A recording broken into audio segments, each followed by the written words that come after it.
India की 27% population 0 से 14 साल की एज ग्रुप में आती है, which is approximately 340 million. This young generation needs to be provided with education, healthcare, and opportunities for a meaningful life. One area of opportunity is sports and fitness. लेकिन cricket and to some extent hockey के अलावा बाकी सभी international sporting arena India इंडिया ने underperform ही किया है। कोई स्पोर्ट्स इंफ्रास्ट्रक्चर नहीं, rampant corruption, gender bias, parental road blocks, caste, हमारा एटीट्यूड स्पोर्ट्स की तरफ, जहां एक 16 साल का बच्चा स्पाइक्स पहन के इंजीनियरिंग कोचिंग क्लासेस में एनरोल होता है। मेजॉरिटी सपने यहीं टूट जाते हैं।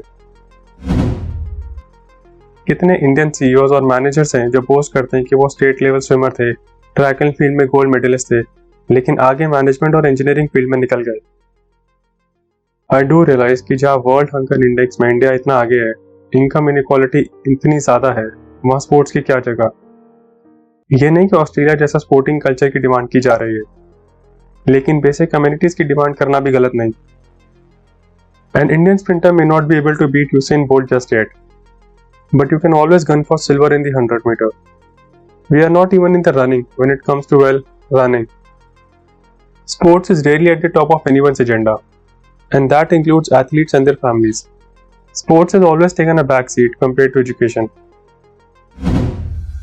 Ministry of Youth Affairs and Sports ने 2018 में खेलो इंडिया प्रोग्राम शुरू किया, which is dedicated to the development of sports.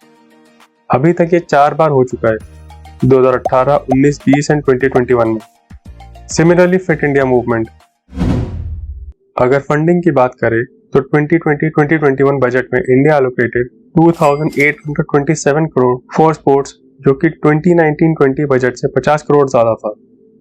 Majority amount Khelo India games को ही मिला, अराउंड 890 करोड़, लेकिन साथ में नेशनल स्पोर्ट डेवलपमेंट फंड में अराउंड 27 करोड़ की रिडक्शन देखने को मिली। Even the budgetary support for meritorious sportsperson was reduced by almost 40% from the previous financial year. और याद दिला दे कि ये टोक्यो ओलंपिक्स का साल था। अगर सोशल वाइसेस की बात करें तो ये एक और समस्या है। स्पोर्ट्स में क्या रखा है, लड़कों के लिए वगैरह वगैरह। Simultaneously sexual assault and harassment.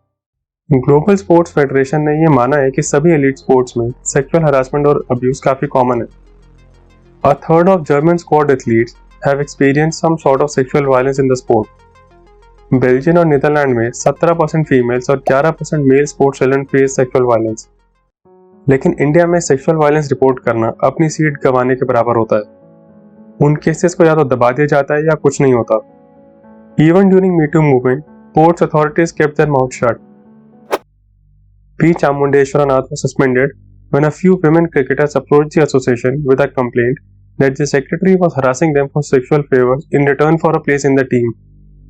Similarly, 2014 Asian Games के दौरान एक फीमेल जिमनास्ट ने कोच मनोज राणा और फेलो जिमनास्ट चंदन पाठक के अगेंस्ट सेक्सुअल हरासमेंट की कंप्लेंट की थी। Gymnastic foundation of India promise that there will be strict actions against the accused, पर हुआ कुछ भी नहीं और कुछ टाइम बाद मामला ठंडा पड़ गया। In 2010, a few players of the Indian national women's hockey team registered a formal complaint regarding sexual harassment against the then coach Maharaj Krishnan Kaushik. Kaushik, जो कि एक अर्जुन अवार्डी हैं, was accused of not including players in the team for not accepting his demands. Hockey India ने उसे बाहर तो निकाल दिया, लेकिन सेंट्रल जोन ने हाई परफॉर्मेंस मैनेजर के रोल के लिए 2014 में फिर से सेलेक्ट कर लिया। He was appointed for coaching the coaches of academy and other state players. It would appear as if he had nothing to do with the incident in 2010, as yet another offender escaped justice. और तो और ऐसी multiple national sports federation है जिनके पास sexual misconduct से deal करने के लिए कमेटी ही नहीं है। और करप्शन तो भर के है। फ्रेंचाइजी बेस्ड लीग जैसे कि IPL, hockey premier league, ISL, sponsorship से लेकर टेलीविजन राइट्स तक अंधा करप्शन। कॉमनवेल्थ गेम्स याद दिलाने की जरूरत तो नहीं है ना। Similarly, in 2012, the Indian Olympic Association was suspended from the International Olympic Committee for electing members with pending criminal cases against them in the governing body. This forced Indian athletes to compete at the Sochi Winter Games under the IOC flag instead of the Indian banner. पर still, सब चीजें government की improper planning या infrastructure पर नहीं blame की जा सकती।